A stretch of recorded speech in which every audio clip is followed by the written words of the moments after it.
Hello எவ்ரிவன்ங்க. என் பொண்ணு வந்து நகை கடிச்சிட்டே இருந்தா. சரியா? சரி ஓகே. ரொம்ப கடிச்சிட்டே இருந்தா நிறுத்தவே இல்ல. எல்லா ஆக்ஷனுக்கும் ஒரு ரியாக்ஷன் இருக்கும்ல.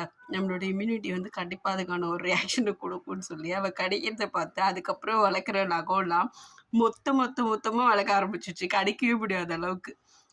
அத நெனச்சு தான் ரொம்ப இதா இருக்கு. எவ்வளோ அழகா இருக்குல்ல நம்மளோட சயின்ஸு. நம்மள சுத்தி நடக்கிறதெல்லாம் யோசிச்சு பாருங்களேன். அது எல்லாத்துலயும் சயின்ஸ் இருக்கும். எப்படினாலும் நம்ம ஒண்ணு பண்ணா, அதுக்கேத்த மாரி இம்யூனிட்டி கண்டிப்பா ஆக்ட் ஆகும். அதனால தான் வந்து அ இப்ப அனிமல்ஸும் மனுஷங்க யாருனாலும் பாருங்களேன், கிளைமேட்டிக் சேஞ்சஸ்க்கு ஏத்த மாதிரி அவங்க அடாப்ட் ஆயிருக்கும் அவங்களோட பாடி. ஃபார் எக்ஸாம்பிள் இங்க இருக்கிற மாடும், வேற ஏதோ நாட்ல ஜெர்மன்ல இருக்க மாடும் ஒரே மாரி இருக்காது. எக்ஸ்ட்ராவா ஹேர்ஸ் எல்லாம் இருக்கும். மாடுக்கு. ஏன்னா, அந்த குளிர தாங்கிக்கிறதுக்காக இம்யூனிட்டி வந்து ஹேர்ஸ வளர்க்கும்.